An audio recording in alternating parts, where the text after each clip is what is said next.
Assalamualaikum teman-teman, balik dengan saya Dr. Karin, dokter official dari Detu. Ini sudah ada yang join ya, ada 3 yang join. Kita sambil nunggu teman-teman yang lain, boleh sapa-sapa ya. Dari mana aja nih? Bisa komen di bawah. Dari mana aja? Teman-teman di sini ada yang tahu nggak nih? Kira-kira topik apa sih yang akan dibahas pada live streaming kali ini? Halo, ada Mbak Sri Ramadhani ya? Waalaikumsalam, semangat pagi. Dari mana Mbak? Dan sudah banyak yang join juga. Kira-kira, wah dari Rio hadir ya, ada Mbak Marti. Gimana nih? Semoga teman-teman dalam keadaan sehat ya. PPKM-nya udah turun level, tetap jaga prokes dan juga kesehatan teman-teman ya. Assalamualaikum, semangat pagi dok. Situbondo hadir. Halo, waalaikumsalam. Oke, ada Mas Fajar ya. Kemudian, dari Sumatera Utara, jauh juga ya. Terima kasih untuk menyempatkan join ya. Ada Mbak Sufi dari Kebumen. Halo Kebumen, gimana? Semoga aja teman-teman masih tetap menjaga kesehatan dengan cara gimana? Tetap konsumsi Detu 2 saset per hari, jangan lupa ya. Oke, kali ini kira-kira dari teman-teman adakah nih di sini yang tahu kita akan bahas topik apa?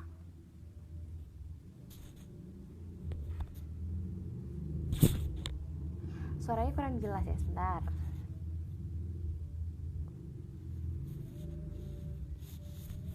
Iya nih, suaranya ini.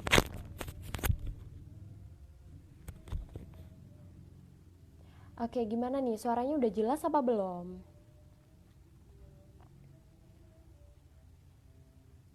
Oke, halo selamat datang yang baru join. Dari mana aja nih yang belum komen, boleh komen di bawah ya. Dan teman-teman kira-kira ada yang tahu nggak nih? Halo, apa kabar Gresik? Ada Mbak Niswatun ya. Halo, assalamualaikum. Oke, jadi dari teman-teman ada yang tahu nggak nih kira-kira kita bahas topik apa ya? Dan juga saya mengingatkan sekali lagi jangan lupa karena Detu kali ini minggu ini jadi lagi ngadain kuis mingguan. Jadi teman-teman coba lihat postingan Detu, itu ada kuis mingguan yang tentunya kita akan dapat souvenir cantik kalau lagi hoki menang ya. Dan juga lagi ngadain TikTok challenge ya. Kalau TikTok challenge-nya itu nanti bisa persyaratannya bisa dilihat di postingan juga, karena nantinya pasti akan diundi dan menangin siapa tahu jutaan rupiah atau mungkin souvenir yang cantik dari kami ya. Oke, wah ada bener nih. Gimana nih admin Detu mungkin bisa kasih souvenir kali ya ini untuk teman-teman yang jawab betul ya. Siapa tahu ya. Oke, ada Mbak Ika ya. Dari mana nih? Wonosari. Halo, assalamualaikum. Jelas ya. Oke, kali ini pembahasannya memang mengenai diet untuk penderita diabetes. Meskipun teman-teman ini jangan sampai kena diabetes, seenggaknya untuk kewawasan aja ya. Apalagi kalau mungkin punya customer yang dia itu punya penyakit diabetes atau kencing manis ya. Boleh untuk teman-teman seperti Mas Fajar ini bisa mention ke teman yang lain untuk ikut live streaming bareng saya. Mention aja teman-temannya untuk tahu biar ikutan live streaming ya. Waalaikumsalam, ada Mbak Suhartini. Kemudian ada siapa lagi nih? Dari Banjarnegara ya. Halo, Mbak Melisa ya. Kemudian ada Mbak Ani. Waalaikumsalam. Oke, semangat pagi. Singapura ya, dari Singapura jauh juga ya. Dari teman-teman udah pada menyempatkan, terima kasih banyak ya. Kali ini sebenarnya teman-teman tahu nggak sih apa sih penyakit dari diabetes itu? Sebelumnya itu nanti kita akan ada sesi tanya jawab di akhir. Boleh untuk teman-teman bertanya kalau masih bingung ya. Kemudian juga boleh sharing mengenai pengalaman dan testimoni. Kami menghargai banget untuk teman-teman yang bisa sharing mengenai testimoni-testimoni yang sudah berhasil untuk dietnya. Nanti kita akan bacakan satu persatu kalau bisa ya. Kemudian siapa tahu dapat hadiah. Biasanya memang diumumin untuk siapa yang menang di live streaming mingguan gitu ya. Jadi nanti akan diumumkan. Oke, jadi teman-teman, untuk kencing manis sendiri atau diabetes itu sebenarnya dia itu adalah penyakit metabolik, atau penyakit metabolik itu suatu penyakit yang kronis juga yang udah lama. Itu memang dia terbentuk karena berbagai banyak faktor. Jadi yang mempengaruhi itu banyak banget. Tapi salah satunya itu ada 4 ya, ada 4 yang mempengaruhi. Yang pertama diantaranya adalah genetik. Teman-teman tahu nggak genetik itu apa? Genetik itu adalah keturunan. Jadi memang dari asal tubuhnya gitu. Jadi dia nanti akan turun temurun. Nah biasanya hati-hati untuk cewek ya. Kalau orang tuanya kena kencing manis, biasanya dia akan menurun, rasionya lebih besar pada anak perempuan ya. Kalau dia malah dominan, bisa saja ke semua anaknya. Kalau dia tidak bisa menjaga gaya hidup sehat. Jadi memang ada apa ya? Ada hubungannya dengan genetik. Jadi teman-teman, ada juga nih pasien saya yang was-was karena memang orang tuanya kencing manis, dan dia konsultasi, ini saya takut dok. Ya bisa jadi kena kalau dia nggak bisa memanajemen dari kesehatannya sendiri kayak gitu ya. Jadi memang yang pertama adalah genetik itu berpengaruh juga.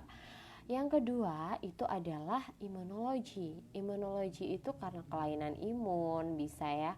Karena ini tidak saya bahas terlalu too deep atau terlalu dalam. Kemudian ada lingkungan dan gaya hidup. Nah, gaya hidup ini yang sering berpengaruh besar terhadap terjadinya penyakit ini ya.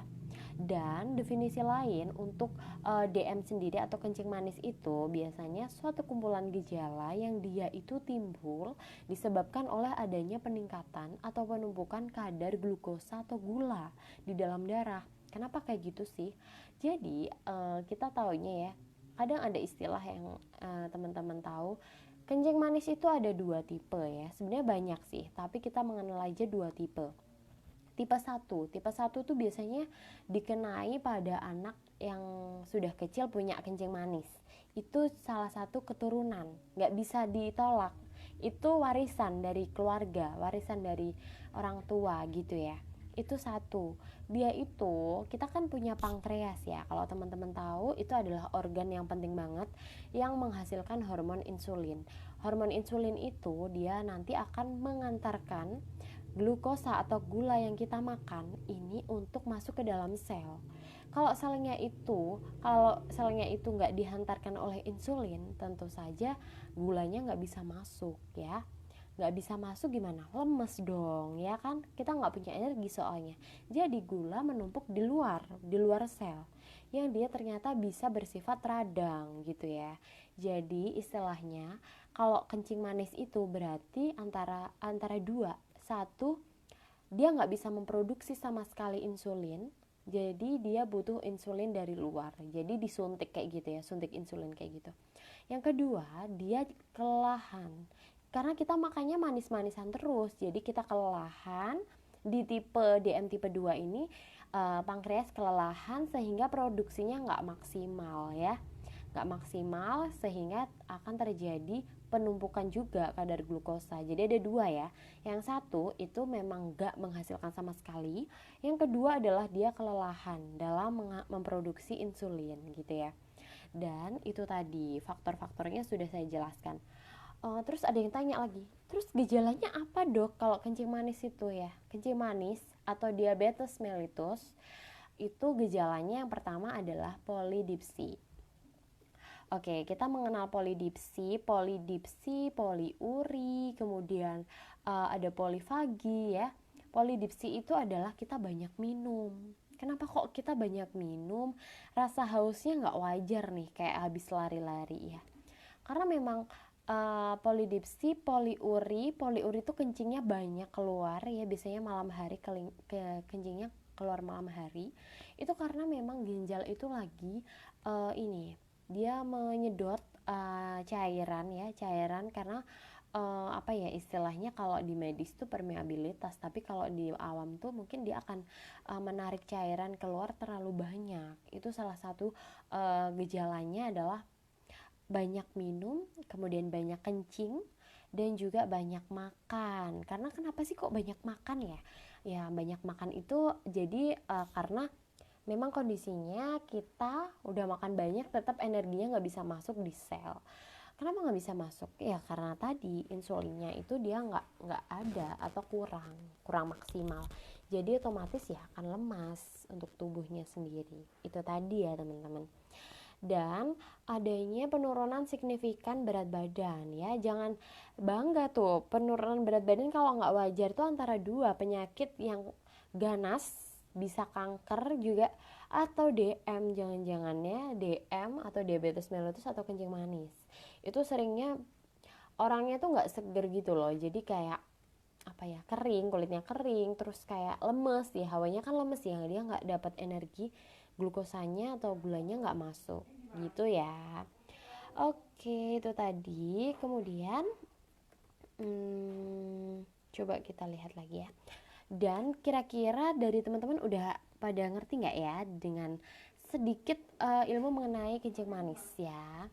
Dan untuk DM tipe 1-nya sendiri itu biasanya untuk pengobatannya itu langsung injeksi insulin ya. Tapi kalau DM tipe 2 itu biasanya memang kita biasanya diatur gaya hidupnya.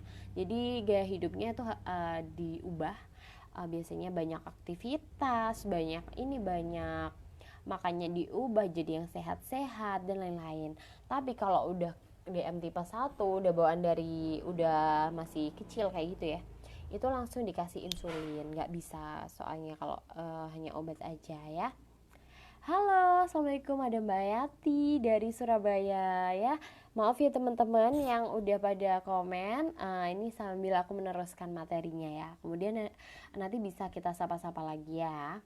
Oke, jadi tujuannya kenapa sih kita harus di DM?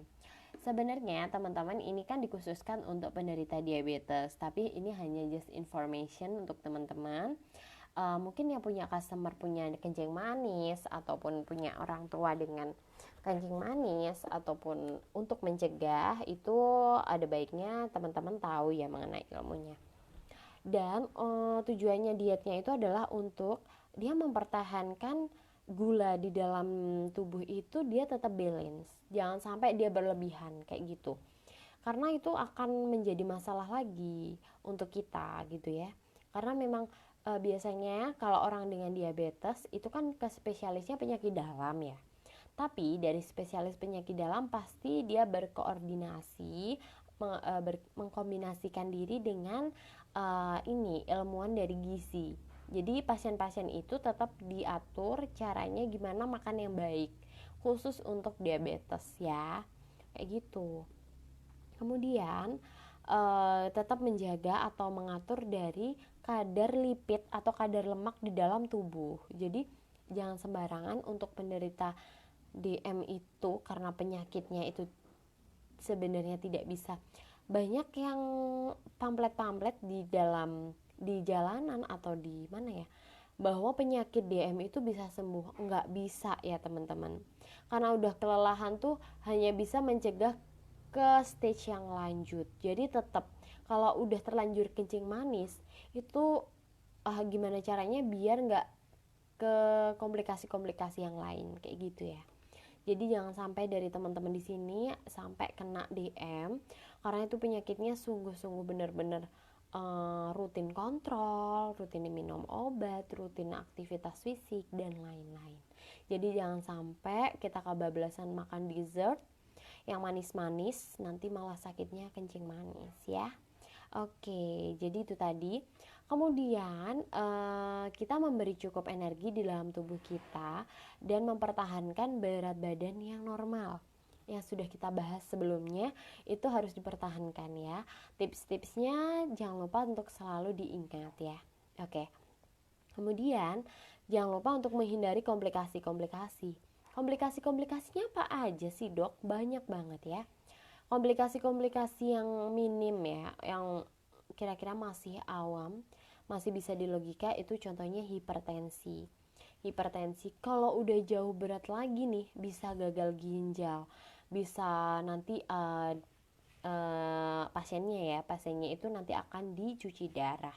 Cuci darah itu nggak murah, mahal ya. Ya kalau orangnya punya BPJS, kalau enggak kan ya rugi ya. Oke, jadi kayak gitu. Kemudian untuk teman-teman yang lain, komplikasinya apa aja? Selain itu sebenarnya bisa gangren, lukanya nggak bakal sembuh-sembuh. Jadi kalau teman-teman masyarakat awam ya, teman-teman yang lain itu biasanya gini, bisa ini ya. Contohnya ada istilah kencing manis yang basah, ada yang kering. Sebenarnya nggak ada sih istilah itu. Istilah itu nggak ada. Semua kencing manis itu sama. Cuman ada yang sifatnya dia punya luka yang basah atau enggak gitu aja sih teman-teman. Tapi yang lainnya sama. Nggak ada istilah basah kering. Semuanya sama. Itu akibatnya juga karena gula gitu. Nah itu tadi ya teman-teman. Kemudian apalagi ya, kalau pengobatannya sih memang dari dokter sendiri selalu menyarankan hidup sehat, menjaga pola makan, banyak makan serat, banyak makan makanan yang enggak. Kalau saya pernah baca-baca ya di suatu referensi, itu memang makanannya biasanya dikukus teman-teman gitu ya, jadi biar nggak lemakan, nggak ini ya, nggak terlalu terkontaminasi zat-zat yang karsinogenik juga, nggak boleh dibakar dan lain-lain. Jadi yang sehat, makan buah, sayur itu penting banget ya, karena salah satunya memperbanyak serat itu ternyata bisa meminimalisir dari glukosa di dalam tubuh loh gitu ya. Oke, itu tadi. Kemudian apalagi nih teman-teman, itu tadi komplikasinya ya, salah satunya komplikasinya itu kemudian bisa ke mata juga. Kalau ke mata bisa buta ya, namanya neuropati ya, neuropati diabetikum ya. Jadi matanya bisa buta karena gula. Kenapa gitu? Glukosa atau gula di dalam tubuh kita yang bebas itu dia bersifat merusak ya, merusak. Kecuali dia di dalam sel ya. Kalau di dalam sel dia akan menjadi sifatnya menjadi energi. Tapi kalau dia di luar sel dia akan merusak saraf. Jadinya buta kan. Kalau saraf matanya dia lama-lama terkikis, lama-lama radang, sifatnya itu jadi radang teman-teman ya. Jadi jangan menyepelekan kita makan makanan manis ya. Saya sedari dini memang saya menghindari untuk makan minum-minum pun ya sangat terbatas untuk minuman-minuman yang manis. Karena kenapa? Saya pengen investasi kesehatan, pengen hidup yang lebih baik, lebih nggak menyusahkan orang lain. Kita kan pengen sehat, nggak ingin menyusahkan orang lain ya tentunya. Dan jujur sehat sendiri kita itu investasi yang sangat berharga dan nomor satu. Kita mau kayak gimana kalau kita sakit ya kita repot kayak gitu. Oke, itu tadi ya.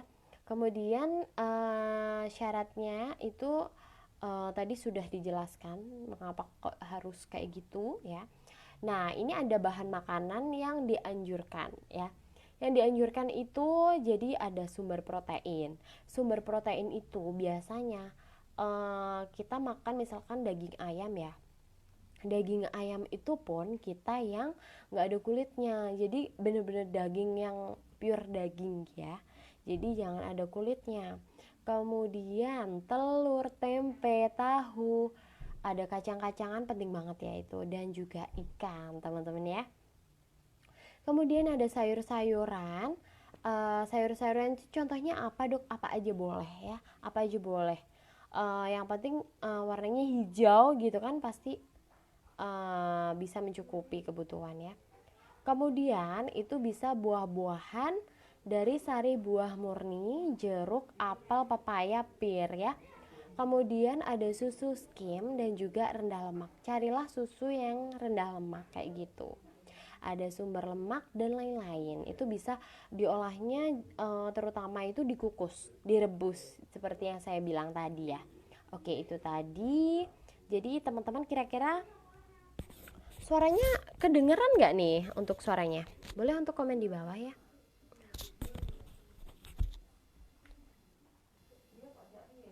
Suaranya masih kedengeran nggak? Ini karena ada ya yang nggak kedengeran ya.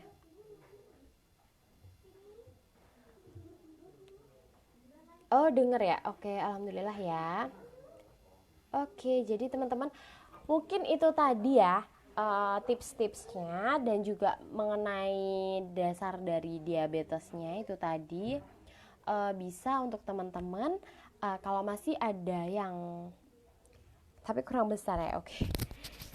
Bisa untuk teman-teman bisa tanya-tanya boleh mengenai gimana sih Kak lebih dalamnya mengenai materi ini ya. Oke, kita sambil dari Mbak Marti, kita buka pertanyaan ya sekarang. Dok mau nanya, kalau untuk pasien yang kadarnya tinggi, baiknya makan yang dikonsumsi apa aja? Terima kasih. Oke, kita terutama menghindari yang manis-manis ya. Untuk penderita kencing manis itu yang manis-manis dulu. Kita memilah karena biasanya kan kalau kalori itu 25 sampai 30 kalori per kgwb, kilogram berat badan. Jadi misalkan aku berat badannya 50 nih ya. 50 kali 25 berarti sekitar 750 kilokalori. Nanti bisa dihitung di cross check karena biasanya ada bagan-bagan mengenai indeks kalori ya gitu ya. Oke, itu tadi. Kemudian untuk makanan-makanan yang diperbanyak itu tadi seperti protein, makanan-makanan apa ya? Yang tadi protein hewani, protein nabati, kemudian juga buah-buahan, sayur-sayuran ya, itu tadi. Jadi lebih diperbanyak aja makanan sehat. Makanan sehat boleh dipilih udah bener, tapi kalau pengolahannya salah itu juga akan sama aja bohong gitu ya. Kalau diolahnya dengan mentega yang terlalu tinggi, kemudian juga gulanya terlalu ngasihnya banyak, sama aja ya. Jadi lebih baik untuk penderita DM itu pure biasanya direbus atau kemudian dikukus ya, kayak gitu. Oke, kira-kira ada lagi pertanyaan mungkin? Oke, kadar gulanya 500. Biasanya untuk orang-orang dengan kencing manis, kalau kadar gulanya 500 itu harus dicek lagi. Biasanya dicek 2 kali. Dan kemudian itu kan masih gula darah acak atau gula darah yang sewaktu. Gula darah yang gak memperhatikan lo habis makan, lo gak makan, kayak gitu kan. Nah, itu nanti di cross check gimana kalau dilihat dari gula darah kalau puasa. Kalau yang lebih gold standarnya itu biasanya dengan HbA1c. Itu serum dari dalam tubuh kita yang dia lebih baik untuk mengetahui dia itu kencing manis atau bukan. Jadi dicek dulu, baru setelah itu biasanya kita tidak berpatokan dengan kadar gula, tapi gimana caranya pada fase di awal itu kita merubah gaya hidup. Kalau gaya hidupnya sudah dirubah, misal 1 bulan dikasih target sama dokternya, kamu harus ngelakuin aktivitas fisik, kamu harus menurunkan berat badan, kamu harus menghindari makanan-makanan yang kayak gini.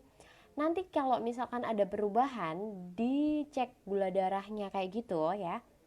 Kemudian orangnya itu ternyata progresnya bagus. Oke, jadi itu nanti nggak usah pakai obat, tetapi meneruskan untuk merubah pola gaya hidupnya ya, maksud saya. Tapi kalau misalkan dia udah dikasih target 1 bulan tapi tetap nggak bisa memenuhi target, gula darahnya dia nggak turun, otomatis dia akan diberikan terapi. Terapinya tuh tergantung dari spesialis penyakit dalamnya gitu ya teman-teman. Oke, ada lagi mungkin pertanyaan? Boleh loh teman-teman ya yang punya testimoni, silahkan untuk komen di bawah ya. Siapa tahu nih dapat beruntung dapat hadiah ya. Dok mau nanya, konsumenku kan minum detu tapi kok nggak turun-turun berat badannya, olahraga makan teratur, terus suka makan sayur juga, itu kenapa ya? Soalnya aku bisa turun tapi konsumenku nggak bisa. Oke, setiap orang metabolismenya berbeda-beda kan. Dan di sini yang kita tekankan di sini adalah dilihat dulu dosisnya dari konsumennya itu udah bener apa enggak. Kalau dosisnya masih 2 bisa ditingkatkan, tapi memang maksimal 3 sih. Jadi teman-teman bisa nanti ini ya, bisa dimaksimalin, nggak boleh lebih dari 3 gitu ya. Kemudian kalau istirahatnya gimana? Udah makan sayur, udah makan buah, udah aktivitas fisik, udah merubah gaya hidup yang lain, tapi istirahatnya sudah cukup belum, kayak gitu.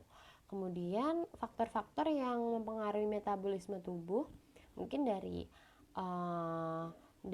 apa, customernya itu masih banyak kurangnya di metabolismenya, bisa jadi penjelasannya seperti itu. Tetap diusahakan tetap konsumsi detu, tapi juga harus dievaluasi kira-kira apa aja yang kurang gitu ya. Pantangannya bahan yang makanan yang dihindari itu gula pasir, gula merah, gula batu, madu. Itu kalau yang terlalu banyak sangat ini ya, sangat mengganggu dari proses stabilitas dari kadar glukosa di dalam darah. Maka dari itu banyak sekali produk-produk yang sekarang itu yang rendah gula. Jadi pakai itu aja bisa, atau memang dihitung benar-benar kira-kira kebutuhan gulanya berapa per hari gitu ya. Kemudian makanan dan minuman manis, contohnya abon, dendeng, kemudian roti, kue-kuean, atau makanan dodol ya bisa, coklat, permen, susu kental manis, es krim itu berpengaruh juga. Kemudian kalau bumbu tuh bisa dari kecap, karena kecap kan juga manis ya teman-teman ya. Kemudian saus tiram, kemudian buah-buahan kayak durian tuh manis banget ya teman-teman. Kalau yang punya durian, hobinya maksud saya. Kemudian nangka, manisan buah, tape itu kadarnya tinggi ya. Kemudian juga makanan-makanan yang mengandung alkohol itu tentunya glukosanya berkali lipat tinggi ya gitu. Kemudian aku sambil sapa-sapa dulu, ada Mbak Ina dari Mojokerto. Halo, assalamualaikum. Kemudian ada siapa nih? Kudroti, Mbak Kudroti ya. Apa pantangan makanan untuk penderita? Oh itu tadi, maaf. Kemudian aku mau bacain testimoni. Alhamdulillah kalau aku minum detu turun berat badannya. Setelah habis 1 box ada hasilnya. Asalnya makanya dijaga, detu the best pokoknya. Oke, terima kasih untuk testimoninya ya. Oke, kira-kira ada lagi nggak nih testimoninya? Sama-sama ya. Oke, ini ada berbagi testimoni juga dari Mas Fajar. Setelah pemakaian detu, BAB tambah lancar. Sebelum pemakaian detu sering sembelit. Bener banget ya, memang detu ini khasiatnya penting banget untuk tubuh ya. Alhamdulillah sudah nggak pernah sembelit lagi. Perut buncit udah terasa ente ya. Terus pokoknya terus konsumsi detu ya teman-teman ya. Jangan lupa. Mungkin ada lagi pertanyaan yang mungkin saya jawab ya. Sama-sama. Kira-kira ada pertanyaan lagi mungkin, karena saya sempat gak melihat yang di atas ya, mungkin ada pertanyaan lagi gak nih? Oh ternyata dari Bali hadir. Halo, apa kabar Bali? Oke, ini ada Mbak Intan, nyimak dok. Terima kasih untuk ilmunya. Bisa saya share lagi apa yang saya tahu tentang DM ini. Sharing testimoni dok, minum detu, perut nggak begah, urusan ke belakang lancar, dan bonusnya berat badan slim. Terima kasih banyak ya untuk testimoninya. Terima kasih, dan ilmunya ini nanti bisa di sharing untuk teman-teman yang lain, nggak harus ke customer, ke teman-teman yang lain juga bisa. Jadi ternyata sedari dini itu kita harus tetap menjaga glukosa di dalam tubuh kita. Itu jangan senang-senang minum manis, minum boba, minum ini, karena ternyata semuanya ada efek sampingnya. Apapun yang berlebihan itu nggak akan baik ya. Mungkin ada ini pengalaman, mungkin sharing pengalaman ataupun testimoni, mungkin yang masih ada testimoninya silahkan, karena waktunya masih cukup ya.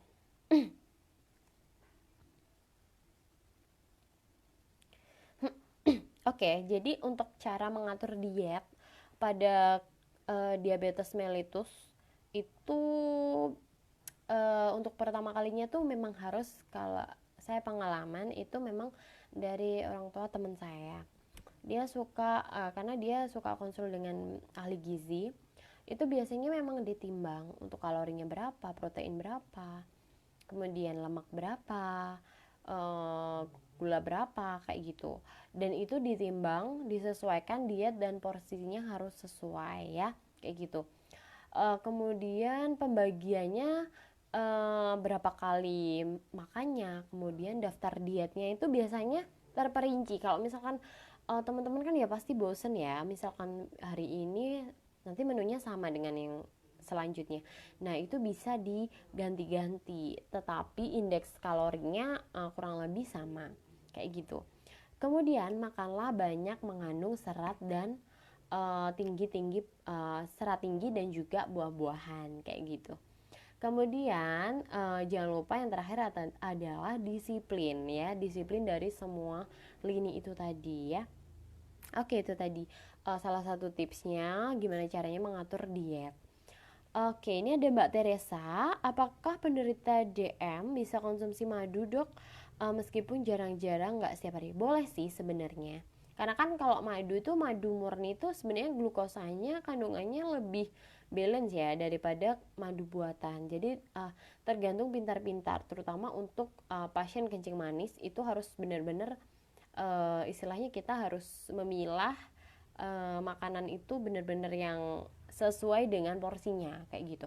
Karena nanti kalau misalkan pasien kencing manis terus tiba-tiba gulanya 500, pasti ada kondisi-kondisi atau gejala yang timbul, tentu saja itu. Salah satunya biasanya lemas banget sih. Tapi kalau dia terlalu menghindari makanan juga, itu dia bisa ngedrop. Kalau ngedrop itu malah dia bisa malah berbahaya ya, malah berbahaya karena terjadinya hipoksia. Hipoksia itu kekurangan gula, kekurangan glukosa, oksigen di dalam otak ya. Kemudian bisa menyebabkan resiko mortalitas atau kematian itu lebih tinggi daripada orang yang gulanya terlalu tinggi. Tapi kalau gula terlalu tinggi, efeknya adalah di komplikasi. Di komplikasinya itu yang rentan banyak banget ya. Itu seperti lingkaran setan, istilahnya ada ginjalnya kena, ada kemudian apa ya? Biasanya sih mata, biasanya ke gangren itu bisa ke ekstremitas kaki, ke tangan dan lain-lain. Itu sangat-sangat merepotkan sekali sih untuk penyakit ini ya. Oke, ini kita sambil baca-baca lagi. Berbagi testimoni, Dok, setelah minum detu perut terasa kenyang dibarengi dengan olahraga kecil juga, Dok. Wow, mau tanya juga, Dok, bener nggak sih tidur siang itu bisa menyebabkan kegemukan? Oke, tidur siang ini banyak banget dibuat topik ya. Sebenarnya itu istilahnya mitos ya, teman-teman. Tidur siang itu mitos sih, kecuali teman-teman habis makan. Biasanya kalau teman-teman habis makan siang itu kan pasti glukosa darah akan meningkat ya, glukosa darah akan meningkat sehingga ada rangsangan di otak ini yang menyebabkan rasa kantuk. Nah, itu yang menyebabkan gendut itu kalau misalkan teman-teman habis makan langsung tidur kayak gitu. Tapi itu nggak cuma bikin ini ya, nggak cuma bikin gemuk, tapi istilahnya ada penyakit GERD. Kalau teman-teman searching itu GERD itu dia asam lambungnya akan balik ke kerongkongan sini, jadi menyebabkan terjadinya rasa terbakar di dalam kerongkongan yang itu nanti berefek berjangka panjang, terapinya juga panjang. Jadi kalau habis makan itu usahakan duduk dulu 2 jam 3 jam baru dia boleh rebahan kayak gitu ya. Itu sih ada rangsangan di otak yang menyebabkan dia ngantuk. Kalau kayak gitu kan untuk pembakaran, kalau pembakaran dari makanannya tuh nggak maksimal kayak gitu. Jadi itu sih, tapi istilahnya mitos ya, itu mitos bisa bikin gendut. Oke, jadi satu lagi nanya, Dok, kalau makan malam jadi gendut nggak, Dok, jam segini? Nah, ini yang sering kita hindari, tapi jangan dihindari, dikurangi aja gitu ya. Kalau aku sih menentukannya dengan jam ya, aku maksimal makan tuh misal jam 7 kayak gitu. Jadi tetap balance untuk makannya sendiri. Jadi nggak yang habis biasanya kalau terlalu malam kita makan itu rasa kantuk, balik lagi ke yang tadi. Jadi bisa menyebabkan gendut karena kalau kita ngantuk ya kita tidur otomatis habis makan, itu yang menyebabkan gendut ya. Oke, ada lagi, alhamdulillah mengonsumsi detu sehari 2 saset dalam seminggu turun 4 kilo. Wow, bagus banget ya progresnya. Oke, dilanjut ya Mbak. Ada Mbak Dian. Oke. Oh, ini dibarengi olahraga. Saya selalu menekankan dibarengi olahraga itu akan lebih cepat teman-teman. Serius, aku nggak bohong. Kemudian untuk oke. Ada lagi mungkin yang lagi sharing-sharing. Mungkin bisa untuk teman-teman ya. Ada lagi mungkin pertanyaan, silahkan. Waktunya masih 4 menit lagi, yuk silahkan monggo.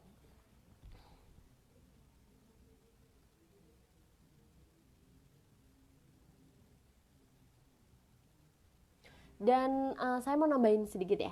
Kalau tadi terlalu banyak gula itu kan namanya hiperglikemi ya. Hiper itu kan terlalu too much, terlalu berlebihan.